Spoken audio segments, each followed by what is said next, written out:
Schedule a free design consultation, and the more you buy, the more you'll save on blinds, shades, shutters, and more from Budget Blinds. Visit budgetblinds.com today. Rose joins us for sports, and the Bantam AAA Ice Cats are looking to continue that winning trend this season. And the ladies have been very good this year, earning a first-round bye in the playoffs. They had to get back into it with shaky legs a little bit, taking on Sherwood Park in game number 1. Midway through the first, it's McKenna Mannix finding Talon Stevenson. She'll bank it off the Royals goalie and in, giving them the early lead.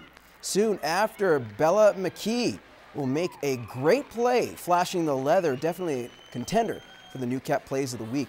One of her 12 saves in the period. To the second, up 2-0, turnover at the blue line. Jenny Plamondon gets the rubber in the back of the net. 3-0 for the young Cats. Now deep in the third, Stephanie Fisher, she'll score her second goal of the game. The Ice Cats will take game 1. So much for those shaky legs. They win 4-1.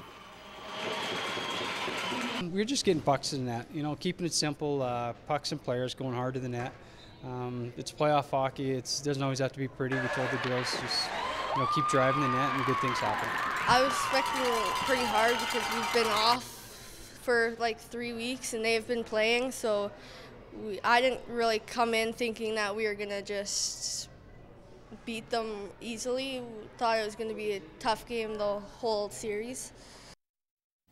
Now moving on to a different team with a feline type of name. They've combined for 10 points in 4 games, leading the Orange and Black to a first-round playoff series win. Taylor Allen and Shane Schweitzer have picked up where they left off, finding their scoring touch they had from the end of the regular season and right into the playoffs.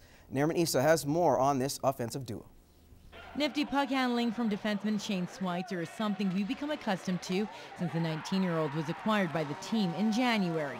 In his first appearance in the AJHL playoffs, he, along with forward Taylor Allen, are leaving an impression. Obviously in Brooks, they kind of held me back because they already had some offensive players, so that wasn't really my role.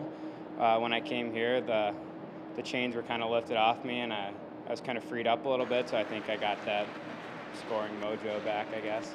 Both he and Allen have 3 goals and 2 assists each, playing a big role in the Bobcats' 3-1 series win against Whitecourt. Everyone wants to contribute offensively. I mean, it's nice that I'm able to do that. I mean, you know, I'm going to go through my streaks where I'm not that hot, but I mean, it's nice that I've really picked up my play going into playoffs where I can help the team win series. While the Bobcats have been fortunate enough to get some scoring from Shane Schweitzer and Taylor Allen, it's their point-per-game players during the regular season that's seen their offense dry up. Patrick Gary and Kevin Dara have combined for 2 assists in 4 games. No, I'm still playing the same kind of thing. Pucks just aren't going in. I think I was second on the team or something in shots for that first round and no goals, so that definitely comes and kind of bugs you a little bit, but I guess you just keep shooting and things are bound to go in. While the American duo was relied on heavily in the regular season, offense has been coming from other sources in the first round, such as Ashton Clark and Zach Giroux. I know the team's winning, and that's all that matters. And if I'm not doing as well as I want to be, as long as the team's doing well, that's all I can really ask for. And we've got some of the other guys now that need to feed off that, the Kevin Duraws and the Gearys and Van Teeterings and guys that have put some numbers up and didn't have the goal or the offensive series they did against Whitecourt. We need those guys now to really find their way and figure things out and start to contribute as well. For now, the team will take any offense they can get as they gear up for what they say is going to be a long series with the Bonneville Pontiacs. Nairman Issa, Newcap Sports. Thank you for that, Nairman. Moving on now, the female midget PWM Steelers are making a trip down the QE2 to face Calgary and the Calgary Fire, as a matter of fact, in Game 3 of their best-of-5 series. The Fire took Game 1 of the series, or Game 1 of the series, 3-0 that is, but Game 2, the only goal was the difference, losing 2-1. I think we're a little down that we lost the first 2, but we know that we have potential and that when we come together as a team on Friday, that we can pull together. I think they'll be like thinking so high of themselves that they're going into that they won the first 2 that we'll probably have a jump on them, and if we just get a jump right off the start, I think we'll have them shocked. Brooke Weitzel has scored the only goal for the Lloydminster in this series and knows the team needs to produce more offense, but it won't get any easier facing the dominant Max Midget finalists. I think that we know that when we come out on Friday, we just need to come together as a team. I think we just need to focus on driving to the net hard.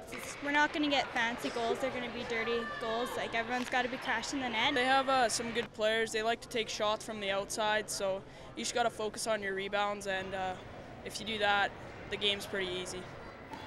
If the PWM Steelers can push this series the distance, all games are going to be held in Calgary over the weekend at the Max Bell Center. Now to another team that's in a must-win situation. It's the Baker Hughes Bobcats taking on CAC tonight.